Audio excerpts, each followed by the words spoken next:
Halo semuanya, kami dari tim satu. Perkenalkan, nama saya Basmalah Muhammad Danu Irfanda dengan NIM akhir 1022. Saya Dinda Yuliantika dengan NIM akhir 1053. Saya Miftah Zara Felaiza dengan NIM akhir 1013.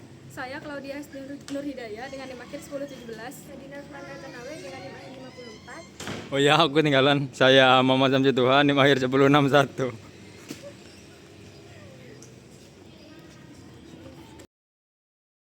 Siklus ini dimulai dari penyediaan sarana produksi. Tahap awal melibatkan penggandaan benih unggul, pupuk, serta pestisida yang tepat sasaran. Dukungan alat mesin pertanian dan modal usaha menjadi fondasi penting untuk memastikan petani siap memulai musim tanam dengan optimal. Masuk ke tahap produksi. Aktivitas difokuskan pada pengolahan lahan, penanaman, hingga pemeliharaan tanaman. Pengairan yang teratur dan pemupukan yang presisi sangat menentukan produktivitas gabah saat masa panen tiba.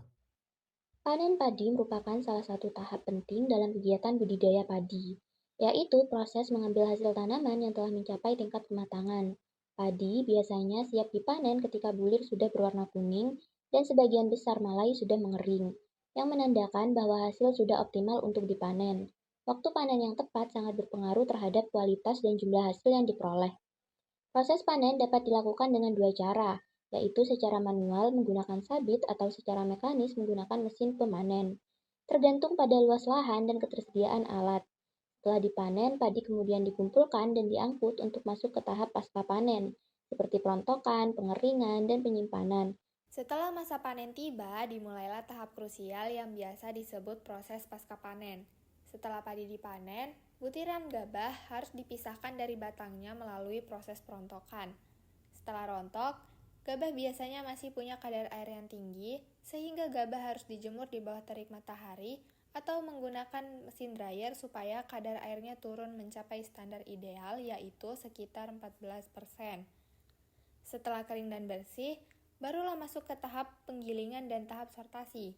Tahap penggilingan dan tahap sortasi bertujuan untuk memisahkan bulir beras dari kulitnya, serta mengelompokkan beras berdasarkan kualitas fisiknya. Di bagian pengolahan, hasil pertanian yang sudah dipanen akan diolah supaya jadi produk yang siap dikonsumsi dan punya nilai jual lebih tinggi. Contohnya, pada padi, gabah yang sudah melalui tahap pasca panen akan masuk ke proses pengolahan. Pertama, gabah dikeringkan dulu untuk mengurangi kadar air, supaya kualitasnya tetap bagus dan tidak mudah rusak. Setelah itu, dilakukan proses penggilingan, yaitu memisahkan kulit gabah hingga menjadi beras, lalu disosok agar beras terlihat lebih bersih dan putih. Kemudian, beras disortir berdasarkan kualitasnya, misalnya dipisahkan antara yang utuh dan yang patah. Sistem distribusi padi dimulai dari tahap pasca panen, di mana gabah hasil panen dibersihkan dan dikeringkan untuk menjaga kualitasnya.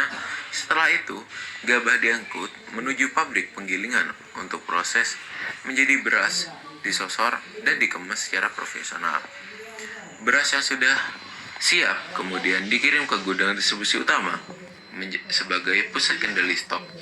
Dari sini, alur berlanjut ke rantai hilir, yaitu penyaluran melalui grosir, pasar tradisional, hingga supermarket. Dengan logistik yang terintegrasi, beras dapat sampai ke tangan konsumen akhir dengan efisien, menjamin pangan tetap tersedia dari lahan ke meja makan. Pemasaran dimulai tepat setelah masa panen padi yang telah diubah menjadi gabah. Gabah kering panen dari petani dikumpulkan melalui pengepul atau langsung dibeli oleh penggilingan padi. Di tahap ini, penentuan harga sangat bergantung pada kualitas butiran dan kadar air gabah. Transaksi yang adil di tingkat petani menjadi kunci utama dalam menjaga rantai pasok yang sehat. Setelah diproses di penggilingan, beras tidak langsung dijual begitu saja. Nilai jual ditingkatkan melalui proses grading atau pengelompokan kualitas premium, medium, atau beras pecah. Di sini, strategi branding memainkan peran penting. Beras dikemas dengan identitas merek yang menarik, informasi kandungan gizi, dan izin resmi untuk membangun kepercayaan konsumen di pasar. Beras yang telah dikemas kemudian masuk ke sistem logistik. Produk didistribusikan dari gudang pengolahan menuju distributor besar dan agen-agen wilayah. Manajemen stok yang baik memastikan pasokan beras tetap stabil dan mampu menjangkau berbagai titik distribusi secara luas, baik di wilayah perkotaan maupun pedesaan. Rantai terakhir adalah menjangkau konsumen akhir.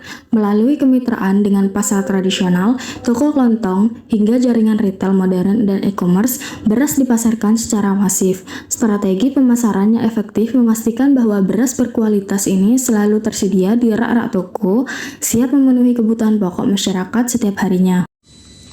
Pada tahap konsumen, beras telah melalui proses produksi, panen, pasca panen, pengelolaan, distribusi, dan pemasaran, akhirnya sampai ke tangan masyarakat. Pada bagian ini dapat dilihat proses penjualan beras kepada konsumen sebagai pengguna akhir dalam mata rantai agribisnis pangan. Proses ini menunjukkan bahwa hasil dari seluruh tahapan sebelumnya telah siap digunakan untuk memenuhi kebutuhan sehari-hari. Sebagai konsumen, masyarakat berperan penting karena menjadi tujuan akhir dari seluruh rangkaian proses tersebut. Dalam membeli beras, konsumen biasanya mempertimbangkan kualitas, kebersihan, harga, sesuai dengan kebutuhan rumah tangga. Hal ini menunjukkan bahwa konsumen memiliki peran dalam menentukan pilihan produk yang dibutuhkan.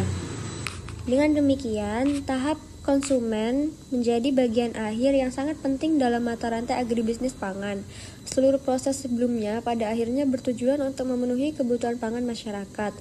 Pada akhir video, beras yang telah dibeli kemudian dimasak menjadi nasi sebagai bentuk pemanfaatan hasil akhir dari proses agribisnis pangan.